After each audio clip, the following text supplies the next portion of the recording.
And my question is when it comes to a stock that's merging and there's a lot of volatility to it, um, what is the what's the indication there? Because there's not a lot of measurements or history behind it. So how would you be able to measure that? You know what I mean? So this is where sentimentality comes in. Okay, when you are trading any asset, or when let me just talk. Let's talk about stocks. When you're buying stocks, Yeah. right? Your your opinion about the value of the company, it's your opinion. It doesn't move the stock anywhere, Yeah. right?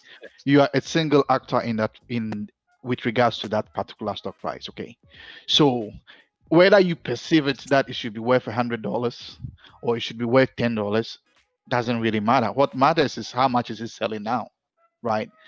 Market participants have determined that through the forces of demand and supply, it is worth $25. Okay, either you want it to be worth $40 or $10 will not make a difference. Please separate your emotions, okay, from the stock price. You are trading stocks because you want to make money from the movement of the price of the stock. You are not trading stocks because you are buying the company. The company, frankly, don't know you from anywhere, right? Unless you can buy 50% plus one of the total stocks out there for the company, you do not own the company, right? So what do I care if the price? The thing is that you see, all market participants come into the market, and once they buy, when the prices start going up, a lot of people jump on board.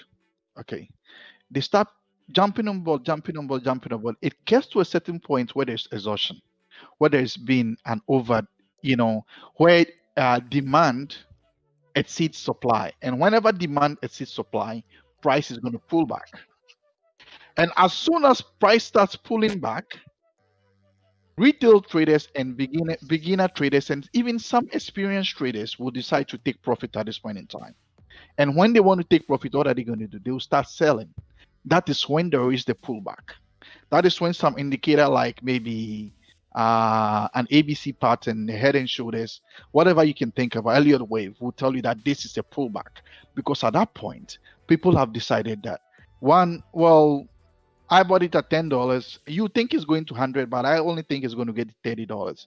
So I'm happy with my $20 profit and I'm taking it. I'm getting out of here. If you want to ride all the way to 100, that is good for you. Someone also says that I know it's going to $70. It is now $30 and it's going to come back to $15.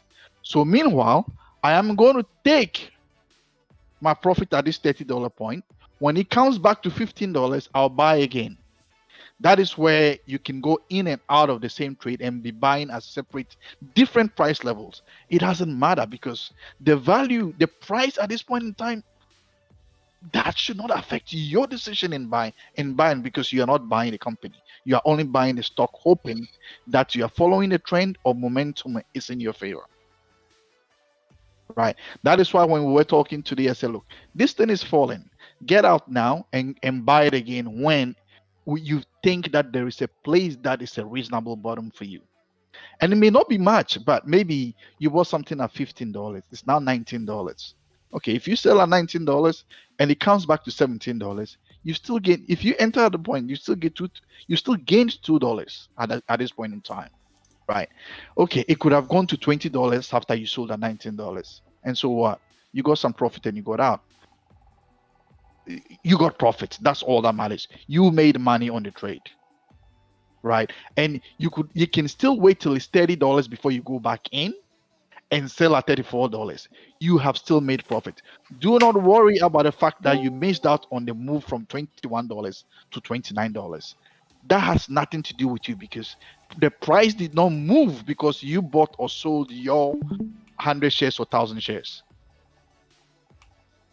The price moved because there were market participants that were selling and buying and selling and buying, and prices kept going. Sometimes it is only the demand and supply. Other times it is the fundamentals, like we spoke about the last time. They have a new CEO. This CEO he has got a reputation for turning companies around, and so that CEO was employed, and suddenly everybody thinks, "Wow."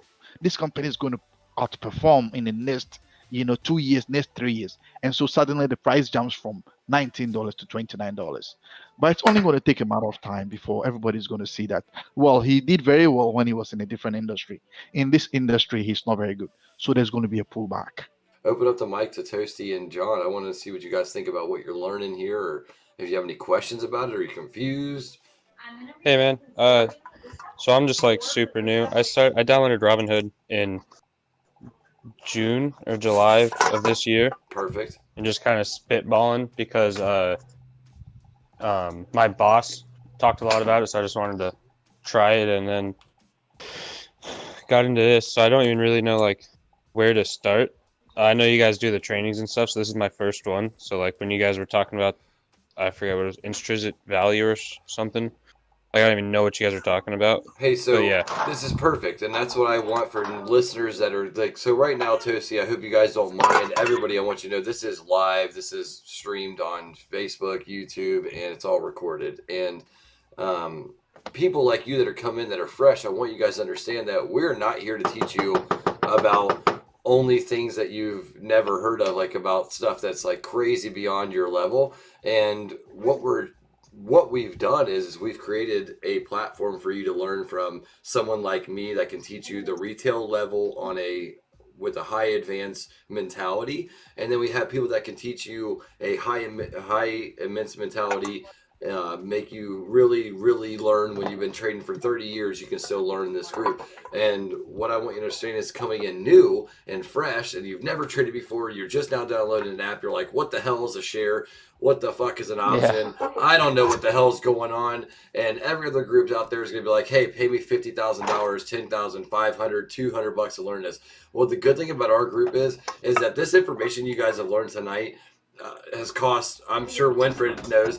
I mean, this is $250,000 worth of information that you can learn, and we're going to teach it to you on any level that you need to. And that's why we ask for your participation, because we need to know what we need to produce for you guys. So with you, when I asked earlier in the group today, for everybody else, if you're listening, I said, hey, let us know if it's like not the right time or what topics you want to learn about, because what I'll do is I'll put together a video specifically for you, or I'll even take the time one-on-one and spend the time with you, Toasty, and so will Fred, so will Mickey, and we will set you up at the right brokerage. We'll put you at the right places to go and guide you on how to trade before you ever spend a dollar. You don't need to spend any money as a new trader. You need to go in and get your brokerage set up. You need to understand what you're buying. You need to paper trade and trade with free money.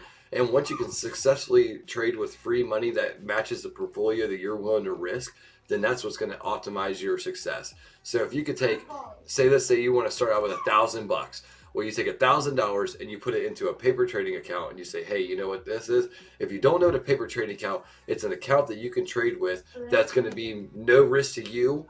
And every money that you make on there is fake money, but you can use it as a way for you to start your plan. How do you feel well when you trade? You can't go in with $1,000 and go, okay, I'm going to risk $1,000 on Tesla tomorrow, because you wouldn't do that with your money. You have to go in with $1,000. Yeah, no. And you have to say, okay, I'm going to bet $100 on this stock to move 5% in the next 3 months.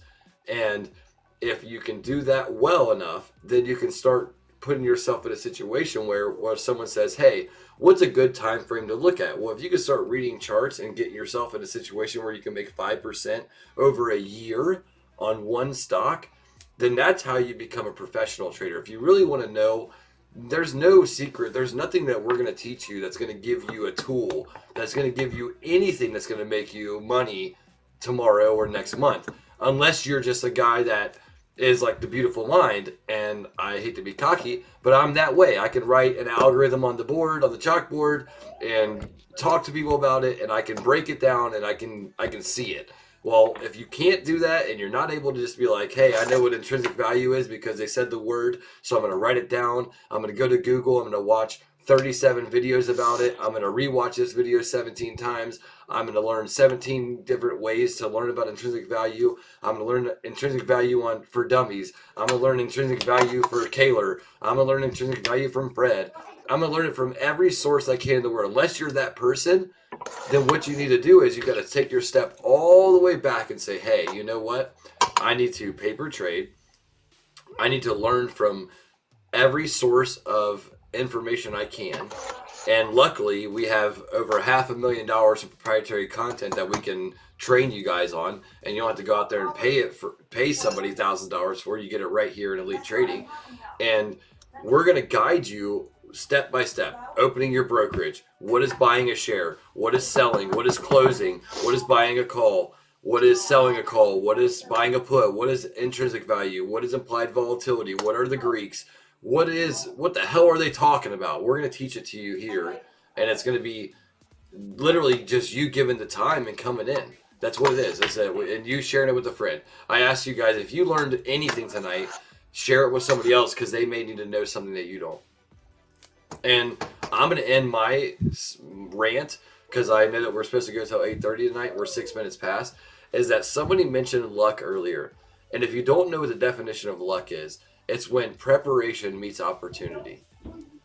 And if you're prepared for a situation to happen, then you're going to meet the opportunity, and the opportunity is going to present yourself in an upward fashion, which is presented as luck. So there's no such thing as luck. It's about being prepared and meeting the right opportunity, and then executing that opportunity because you were prepared and you met at the right time.